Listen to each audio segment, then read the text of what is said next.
Hello ladies and gentlemen, welcome back to my Students Rock special edition. In fact, I have been neglecting a little bit this series despite of the fact that there is quite a bit of material piling up, so I definitely am going to endeavor to catch up on this material, but today, as I said, is a special occasion, and I will tell you right away why. A couple of months ago I started working finally again with a junior chess player who is hardly more than 7 years old and is showing remarkable talent. And I'm very, very excited about working with this young fella, and I'm pretty sure that he's going to go to places. Recently he found that in the midst of COVID and other issues, it was quite difficult for him to find sparring partners, and I recommended them, the parents and him as well, to sign up to one of the League Chess leagues, the 40-40 leagues, which is proper time control and quite difficult opposition. So that's an ultimate environment to grow for a chess player.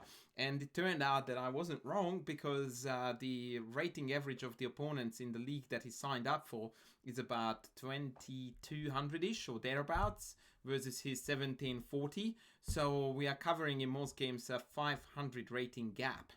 And a couple of days ago, he actually scored his first victory in this league, to my greatest joy.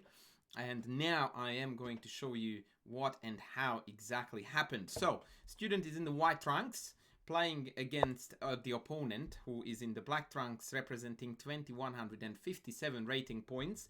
So quite a crafty player by rating. And here we go, baby. Caro-Kann defense, and we are panoving like mad, because that's how attacking chess is meant to be played. Bishop e7 takes, knight takes, bishop c4, all theory, which he beautifully memorized and played all the way until this point. And if there ever was a good reason why my Nodai Classic series should be or could be more popular, is because I believe that I have made the Botvinnik Alekhine video already. If not, then I would have spoken about it elsewhere a lot, which actually featured this b6 move by Alekhine, or Aliahin if you will, and Botvinnik in 1938 actually, so almost 100 years ago, already pointed out that b6 here is a mistake that actually justifies putting the bishop on c4 rather than d3, because here comes take, bishop b5, followed by queen a4, followed by bishop f4, rook c1, and the black position is crumbling under the pressure of the white pieces. And so, unfortunately, we didn't quite remember that, and so my student decided to reroute the bishop to a better looking diagonal, but obviously this is just a loss of a tempo without any benefits whatsoever. Bishop b7 was played, and now he decided to put a bit more pressure on the blockading piece, which in general, by the way, is a decent policy to follow in any IQP structures. The problem here is that this bishop keeps getting hassled by the opponent's knights whilst they are actually getting to optimal squares, and now these two bishops are very awkwardly blocking in the a1 rook. Instead, opponent went knight b4, wanting to trade some pieces, at least a couple of them, after knight takes followed by bishop takes e4. And student went, nay, not in my house. Now bishop b7 is hanging if they took on c3. Quite a healthy looking position, I would have to say. And here our opponent made a very big, well, I wouldn't say very big mistake, but it's a positional blunder for sure to play f5, which makes the pawn on e6 a backward pawn and a very delicious, easy target to pile up on. And also the e5 square now has become a beautiful outpost for this knight, which can't wait to jump in there and exert his power. So, bishop takes d5. Quite a clever move. In fact, this move was based on very accurate and thorough calculation, which is the strength of this young chess player in question. Now, bishop takes d5, knight takes d5, and e6 drops, unless they take with the pawn. And yeah, knight d5 loses the pawn on e6. But actually that's best for black, because then this white squared bishop is quite effective on the long diagonal. So opponent somewhat unsuspectingly played e takes d5. And here I would like to invite you into a little bit of a quiz, dear viewer, in that I'm curious what you would do here for white. So if you would like to use it as an opportunity to test your chess skills, then pause the video now and just tell me where would you go here with white. And now I'm going to reveal what was done. So here my student beautifully spotted a really clever idea that is not so easy to see, an elimination tactic, destroying the bishop on e7, thus removing the defender of the knight on b4, and now the queen finds this diagonal too short to protect effectively the knight. Bishop g5 was played, queen d6 was played, and after knight b5, see ya, wouldn't wanna be ya, the knight on b4 is gone, and with that, white is in a commanding lead. Now, a few more interesting things happen in the game, so I will show you the rest, because mopping this one up is still not an easy task when you are covering 500 rating points difference. Queen c4, tuck tuck, knight e5, beautiful centralization, blocking of the open files, great stuff.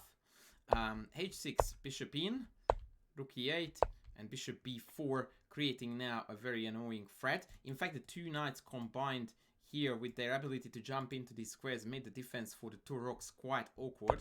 Rook d8, rook d1, bishop d5, and the knight went in for a fork. And here came a very cool defensive idea by the opponent that I really want to show you because it's really resourceful and ingenious. Bishop e7, and then opponent played rook d7. Now, if you are a kid, it takes quite a bit of nerves to immediately jump on that rook and take it for free, which it appears to be. But in fact, nothing is further from the truth, because knight e7 is actually a terrible blunder, after which rook takes c7 is going to be followed up by capturing another white minor piece, and black is actually mighty close to equalize from a position that was +4 2 moves ago. Student didn't fall for it, took on d5, retreated with the bishop, and now we are getting ready for this tacticos, which unfortunately we missed right here. Knight g6 here is an instant win because knight e7 is unstoppable, having all the three pieces in the same fork. And we came back, king f8, rook e1. Now we are renewing the threat. But unfortunately, after b5 again, we failed to deliver the deadly blow of knight g6 and knight e7, once again forking the two rooks. Note that the knight can't be pinned by rook e8 because this rook is covered by the bishop. But luckily, after the somewhat timid a3, the opponent went king g8, allowing us finally to execute the fork idea. And once that was taken, rook e5 was the last nail in the coffin. The rook retreated, but only at the cost of dropping all the pawns on the 5th rank. So at this point, black decided to throw in the towel. So, boy, what a game. I'm very, very happy. Well done, buddy. I know that you're watching this video, so kudos to you. You can now smile onto the screen. Happy for you and proud.